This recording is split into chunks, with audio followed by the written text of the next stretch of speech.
This morning, our friend Tyler Hoover is here. Tyler comes with Servant Stage. Tyler, good morning to you. Good morning, Fred. We always love having you here. Happy to be here. Thanks for having me. Takes all the stress off when I know you're coming because you are so good at this. You're too kind. Yeah, anybody you want to say hi to? Yeah, I'm going to say good morning to my Uncle Dale, just because I know he generally listens. I almost always get a text after I'm on. Isn't that he's sweet? heard. Yeah. So good morning to Uncle Dale. We just saw Uncle Dale at Kids Cookie Break. He drove our wagon, the tractor that drove our wagon around, and always love having him. Isn't that Lancaster? I bring up my uncle, and you just happen to not only know him, but have seen him. I've seen him recently. Always Lancaster. Yeah, always Lancaster. So tell us all about Servant Stage. Servant Stage is a nonprofit theater company based here in Lancaster with a mission to make exceptional, uplifting theatrical experiences available and accessible to our community. And so we recognized years ago that often, whether it be physical limitations, folks can't get out to see theater, or financial limitations, it can just be so prohibitively expensive that we could overcome those things by taking our shows out into the community to meet people where they're at and offer all of our shows as pay what you will, so anyone can come and see them. And so we've been doing it now for about a dozen years and just continue to see incredible growth because the community has rallied around and engaged with it so much, and it's been so encouraging. Yeah, so besides that, you're doing, you have regular things where you're training people, where you're meeting together with people during non-performance times as well, right? Yeah, I mean, a huge educational wing, and really we're about building community around theater. Theater is the vehicle to get to care for people and kind of recognize where they're at and find out what their strengths are and see how we can plug them into this mission and work together on something to serve other people. That's really the heart of it. And then along the way, it's been so cool to see the people that mission has brought.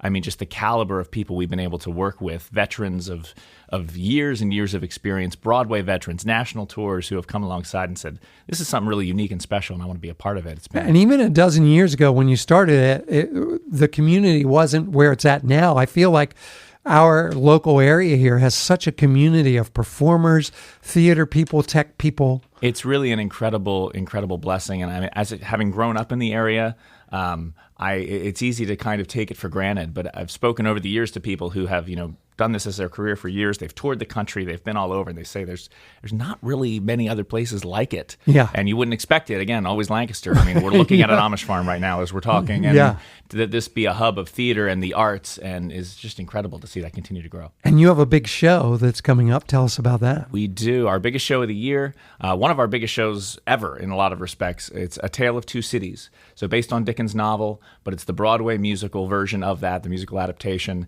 And we're at Warwick High School. We actually open tonight, and it's just an absolutely epic scale show. We've got a cast of 60 performers, more than 60 performers, but about 60 in each performance. A live 16-piece orchestra, which you just can't beat that. No, you can't beat the live experience. orchestra. I love that. And just stunning costumes, an enormous set that a great community of volunteers have been pouring so much time into over this past month. And we just can't wait to share it with people. So I suspect you had a tech night last night, a practice night. It's been tech week all week. Yeah. So last night was actually our donor preview. So it was our final dress rehearsal, but with about 275 of our closest friends. You look very wide-eyed and bushy-tailed for having been up as late as you probably were. I'm acting. yes, Good you answer. are. So we will talk more about Tale of Two Cities, but if folks want tickets for tonight and this weekend, they're available? Absolutely. Tickets still available, servantstage.org, or give us a call. We're at 717-455-0255. This morning, our good friend Tyler Hoover is here. He's the managing director of Servant Stage. Tyler, good morning again. Good morning, Fred. Great to have you here. Tell us about Servant Stage. Sure. Servant Stage is a nonprofit theater company with a mission of accessibility. We want to make it so that anyone can come and experience high-quality, uplifting, inspiring shows. And so we do that by touring our productions out into the community to parks and schools and retirement homes and churches. And we had, I believe, 60 venues last year. Wow, that's crazy. Yeah, and then and providing all of our shows as pay what you will. Yeah. That's pretty awesome. And you have a big show that kicks off tonight. We do. This Tale one is not of Two touring. Cities, huh? You got to come to us for this one. Okay. We can't bring this one out. It's a little too big. Yeah. But we are presenting A Tale of Two Cities over at Warwick High School Performing Arts Center. We open tonight, and then we run Thursdays through Sundays through the 28th of September. So 3 weekends of shows, opportunities to come out and see it. But it's one that's worth seeing. I mean, they all are for different reasons. Well, sure. But yeah, just the size and scope of the show and of the story. I mean, obviously, being Dickens' story, and Charles Dickens wrote the novel, it stood the test of time. But just so many powerful moments. It's hard to even give you the elevator pitch of what this story is because there's so many characters. It's so broad, and you're following really a moment in history, fictionalized. Sure.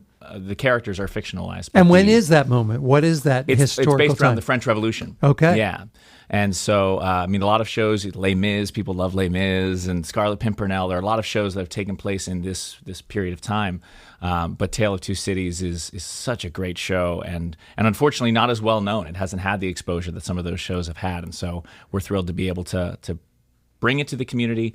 But I would say if you've never heard of Tale of Two Cities, but you love Les Mis, it's worth checking out. It's it's right there. They're very tangential. And one of the first things you said earlier is that you have built a big set. You have, a 60-piece orchestra. You have a lot of people. This is going to be a big show. Yeah. For you guys. I mean, to tell a story this size, it really wouldn't do it justice to do it with, like our touring shows are meant to fit in a van. Right. And it's 10 people. It's got to set up quickly and it's got to tear down quickly. And we've got to be able to do 60 performances in a tour anywhere. Yeah. And this just isn't that show. I mean, the set is, multiple levels and multiple units. And our set designer for the show is an incredible man. John Whiting designed this set.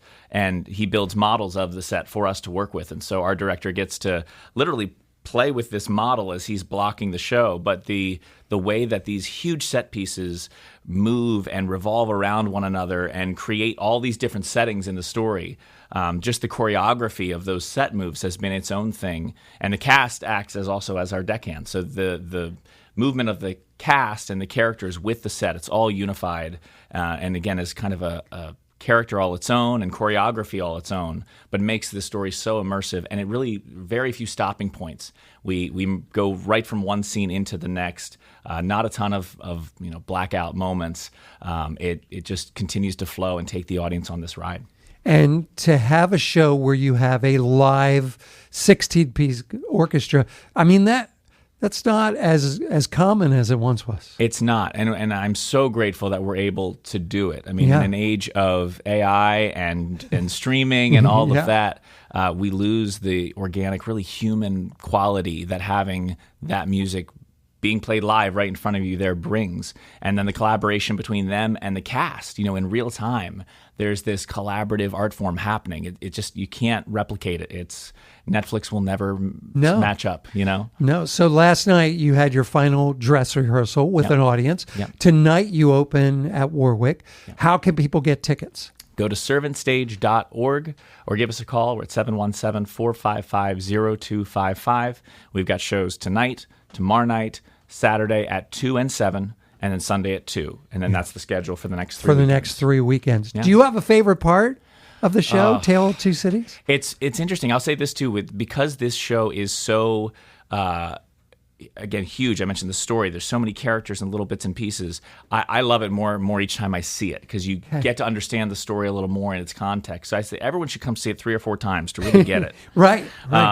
And so my favorite complex. moments keep changing. It is. It's not a simple story. And there's, seeds get planted early on that come back throughout. And if you miss it the first time, it just, you understand more and more the connections throughout the story the more times you see it.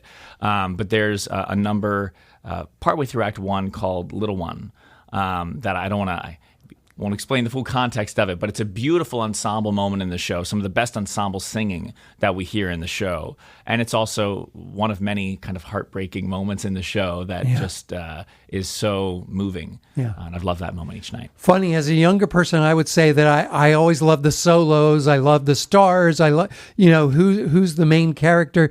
But as I've gotten older, I love those ensemble where you see a team of people coming together to tell a story. There's something about that I love too. Absolutely. And I actually had someone last night come to me and she said, the show's great. I love it. And she said, your ensemble is incredible. I mean, often in a show, you got, some standout ensemble members, and then you've got some that just kind of fade into the background. She said, they're all bringing it. I mean, it's just so cohesive and collective and it's powerful. Love that.